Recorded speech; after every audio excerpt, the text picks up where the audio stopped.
Welcome to a special Father's Day weekend edition of This Is Our Family.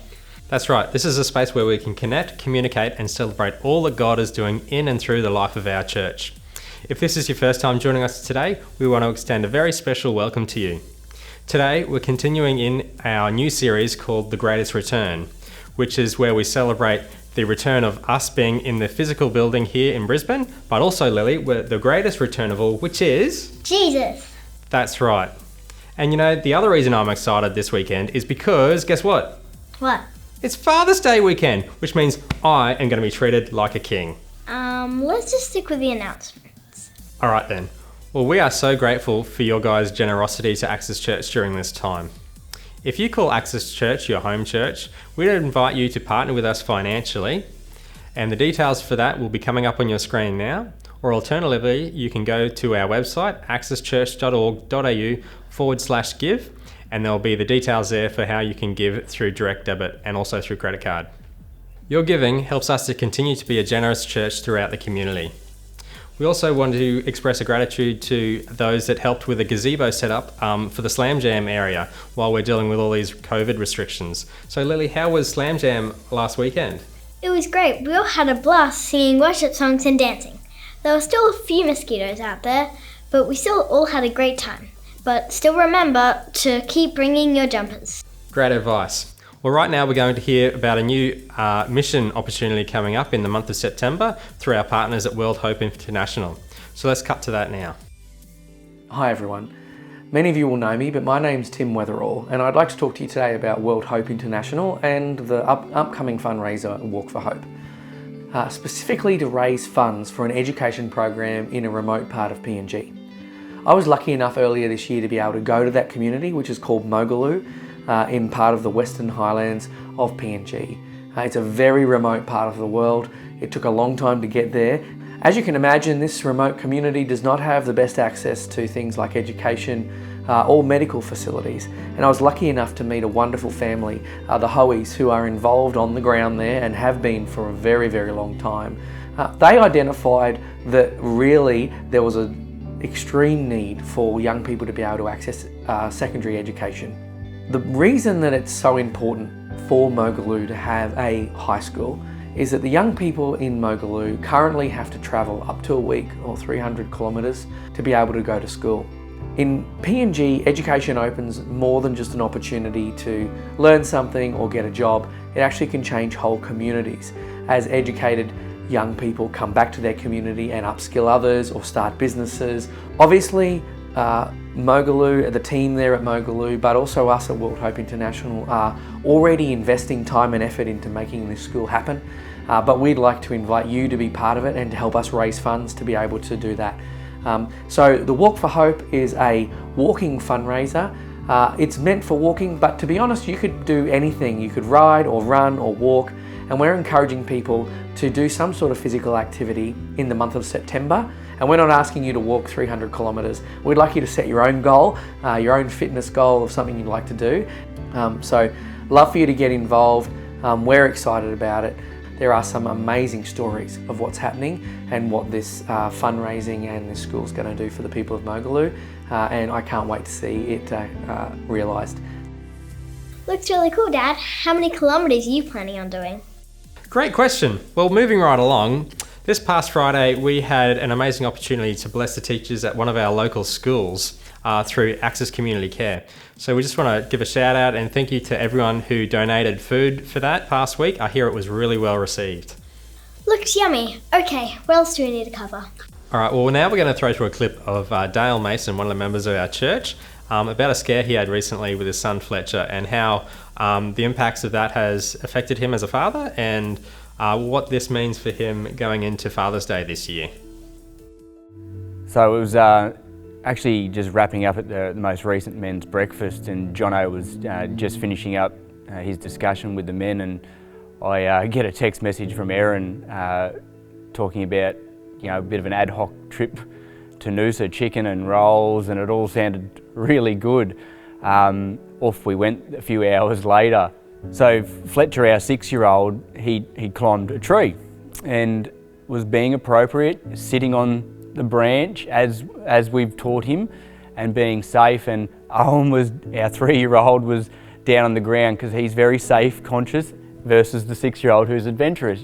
And at one stage Owen motioned that he wanted to get closer to where Fletcher was, and in that moment I just remember sort of looking at Owen and then hearing something, and my eyes just turned, and at that moment I just see Fletcher falling. We lock eyes in that point, almost like a slow motion in a movie. I've said this numerous times and I'll keep saying this, that the feeling of helplessness within me, I could definitely feel, but the feeling of helplessness coming back at me was just as evident. It was a distinct feeling that I could do nothing in that moment. As many weights or cardio sessions or running and whatever else you want to do in the gym, you could do it all and you wouldn't be quick enough. To give it a little bit more context for you, so then the brunt of his fall is on that part of the chin, which then puts 2 clean breaks in the mandible part of the jaw below the ear, and then 1 through the chin, and then he's left with a to the bone gash to his chin, which required 4 stitches. And Fletcher will now for life have a plate in his lower jaw, and at the moment, if anyone does get to see him, he's got braces top and bottom that are restructuring his jaw. Erin and I, it's amazing to see the reaction. There's a heightened state about the both of us. We then go through, I'm calling 000, and I turn for higher ground to get up and away from the noise, the unfortunate noise, and I lock eyes with 2 surfers, and they're yelling at me, "Is he okay? Is he okay?" And I'm just shaking my head because I'm just trying to listen through the phone. I'm trying to listen to the operator's prompts, and I'm just shaking my head. And both of them, who we now know as Nick and Tim, jump the fence and come to our aid. And I hear this gentleman, who now I know as Tim, saying, "God's got this, God's got this." And I'm just like, sort of like, did I just hear that correctly? And then Erin's turning to me going, "This man, Nick, he's a Christian. He's praying over us." And she's telling me, because you can just feel the presence in that moment. Your faith grows. And I've said to Jono before that the days later I hear the song Oceans, and take me deeper, where my feet can no longer wander, where my faith will grow stronger in the presence of my Saviour. And the presence of our Lord and Saviour was there. And then, like, even getting out of where we were with Fletcher, Erin had to trust me, because we were some 200 metres away from where the emergency services could come. You talk about where my feet can no longer wander, and next thing I know, there's these hands around my hips, and it's Nick, and he's going, "Mate, you move, I'll get you out of here." And he just keeps moving me ahead, and I'm just saying to Fletcher, "We're going to get out of here, mate, we're getting out of here." And again, I needed to reinforce with Fletcher positivity. So then I immediately just start praying over him, and I said to God, give Fletcher and I strength. Give me strength to get up this path, but give Fletcher strength to stay awake, because everything God said to keep him awake, keep him awake. So we just kept praying up the hill, and Nick and Tim stayed with us until the very end. It's just the hand of God is just all over Fletcher, and I'll keep saying, from the moment I turned around to seeing Nick and Tim, and to the emergency services personnel, to the surgeons, hospital staff, nurses, God was just with us in that moment and carrying us forward. So this Father's Day,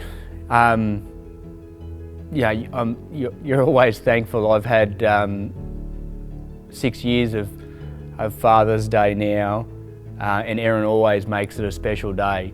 But I guess in this one, you reflect on the last month and a bit, and just very thankful that that Christ is in our life, that He looks upon us with such grace and glory, and we're just going to be thankful, or for myself as a father, be thankful that Fletcher's intact, he's healthy, he's well, and he's on the mend, and he's here to enjoy it with me. Love you, Dad. Happy Father's Day. Oh, thanks, Lily. And happy Father's Day to all the dads out there. Over to you, Pastor Jono.